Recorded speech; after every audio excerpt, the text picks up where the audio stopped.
Ever heard the saying, money is thicker than water? Oh, absolutely.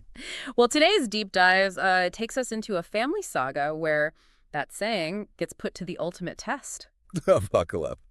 We're unpacking the story of the Ambani brothers, Mukesh and Anil. whose rivalry shook the foundations of Indian business. And potentially even involved attempted murder. Oh, trust me, we are definitely getting to that. Alleged, of course. You brought in this fascinating YouTube video by Drew Vrathi Yeah, he's a great researcher. about Anil Ambani, who went from being the sixth richest person in the world to claiming zero net worth in court. Wild, right? And it seems like his rivalry with his brother Mukesh is at the heart of it all. So where do we even begin? Well, like any good family drama, this one starts with the patriarch, Dhirubhai Ambani. This is a man who epitomized the self-made tycoon, going from working at a gas station to building Reliance Industries, Wow. a conglomerate that spanned everything from textiles to energy. A true rags to riches story. But then in 1986, Dhirubhai has a stroke, and this is where the seeds of conflict are sown. Yeah, handing over control of a business, especially one as vast and diverse as Reliance, is never easy, even within a family. And Dhirubhai's sons, Mukesh and Anil, were already quite different personalities. The video paints a picture of Mukesh, the older brother, as this very introverted, detail-oriented numbers guy. He seemed to thrive on the operational side of things, the nitty-gritty of running a business. Anil, on the other hand, was the charismatic extrovert. Right, more comfortable with public relations, government affairs, that sort of thing. Yeah. And crucially, it seems their father recognized and perhaps favored Mukesh's operational approach. In 1991, he appointed Mukesh vice chairman of Reliance, a move that likely had a significant impact on the brothers' dynamic. That makes sense. Even in the best of circumstances, that kind of decision can create resentment and competition between siblings. Absolutely. And in this case, we also have to consider the influence of their wives, which adds another layer of complexity. Mukesh had an arranged marriage to Neeta Dalal, who came from a prominent business family herself. She was embraced by Dhirubhai and became quite involved in Reliance. Anil's marriage, however, was a completely different story. He fell in love with Tina Munam, a famous Bollywood actress. Oh, right. I remember her. And this was met with some serious resistance from Dhirubhai. To put it mildly, the video even alleges that Dhirubhai used his influence to have the Enforcement Directorate, which is India's equivalent of the FBI, raid Tina's home.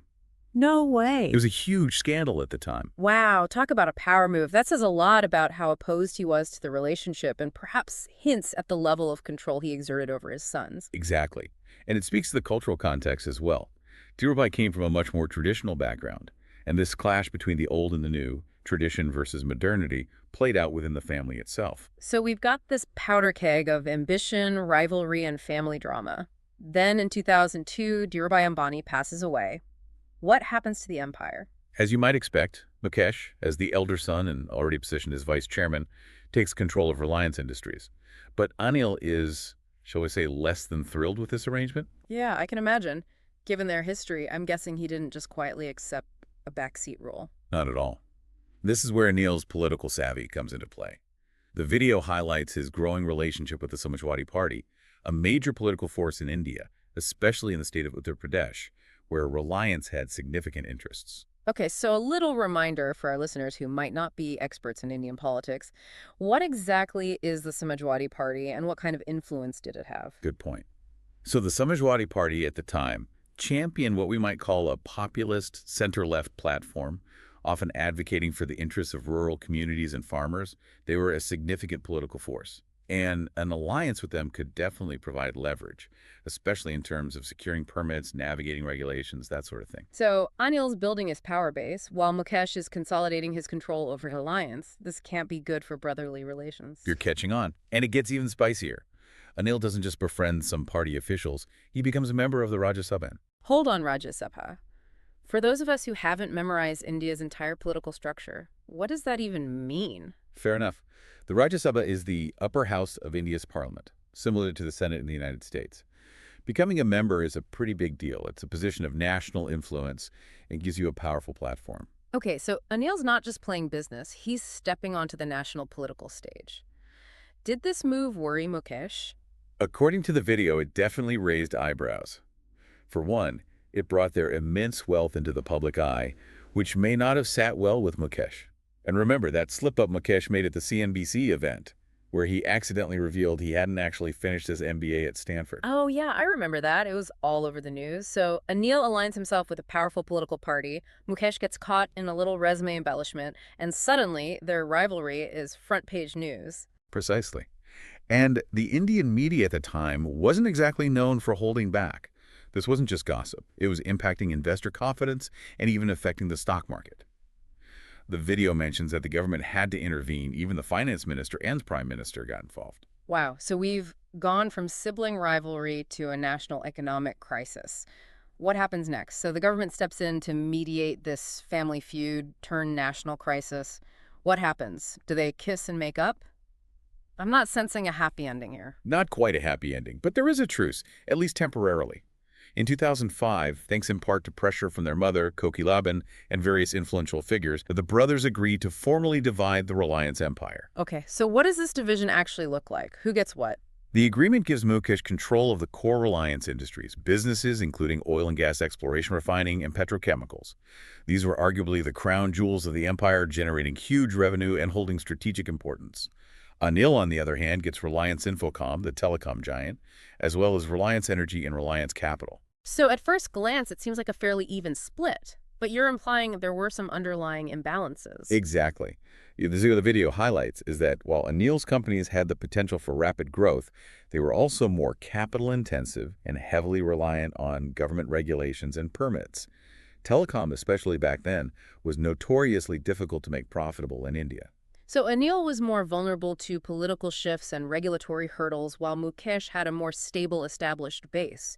Did this factor into their later conflicts? It certainly plays a role.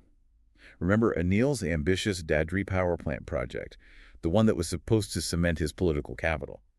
Well, to run that plant, he needed a steady supply of gas. And guess who controlled the majority of India's natural gas production? Mukesh, of course. I see where this is going. Right. They had initially agreed on a price 2.34 per million British thermal units.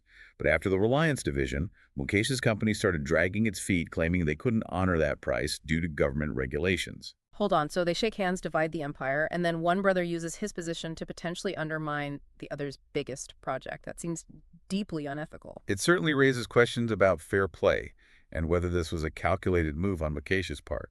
Anil, as you can imagine, cried foul, accusing Mukesh of manipulating the system and using their gas supply agreement as leverage. And this dispute over gas prices, as I recall, turned into a massive legal battle, right? Absolutely.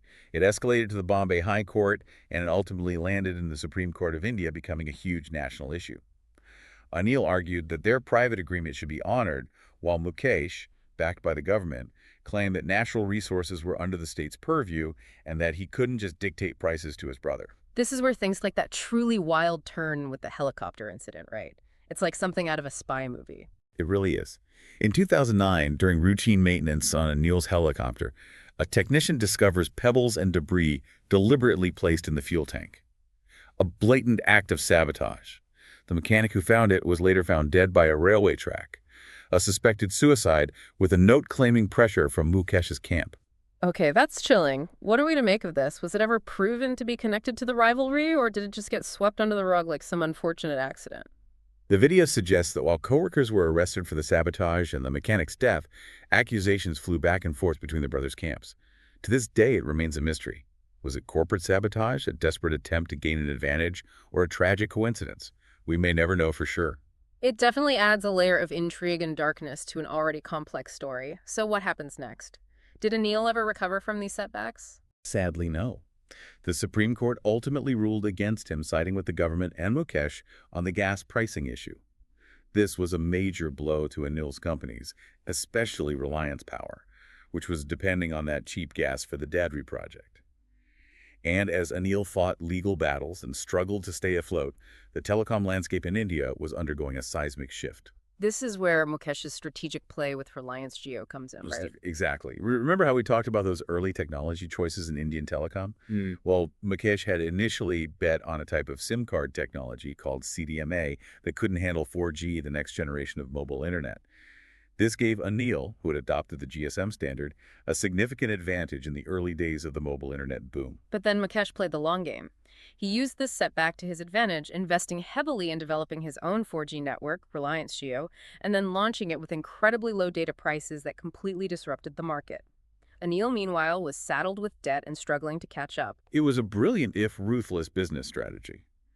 Mukesh essentially leapfrogged the competition, including his own brother, and redefined the Indian telecom market. Anil tried mergers, asset sales, even reportedly seeking a bailout from Mukesh. Nothing worked. And this is what ultimately led to Anil's downfall. In large part, yes. He ended up selling off parts of Reliance Communications just to stay afloat, but the debt kept piling up. He'd personally guaranteed massive loans from Chinese banks, and when those loans went sour, he was in serious trouble. Facing potential jail time in India, he ended up claiming zero net worth in that London court case. It's a tragic fall from grace, from being one of the richest men in the world to facing financial ruin. It's a cautionary tale about the perils of family feuds, the ruthlessness of business, and perhaps the fleeting nature of fortune. So much to think about. Were Mukesh's actions shrewd business tactics, as some argue, or something more? Could Anil have built his own empire had he made different choices, or had they found a way to work together? And what about that helicopter incident? Will we ever know the truth? This deep dive into the Ambani saga has been a wild ride, a mix of ambition, betrayal, and the high-stakes world of Indian business. Thanks for joining us, and we'll see you next time for another fascinating story from the world around us.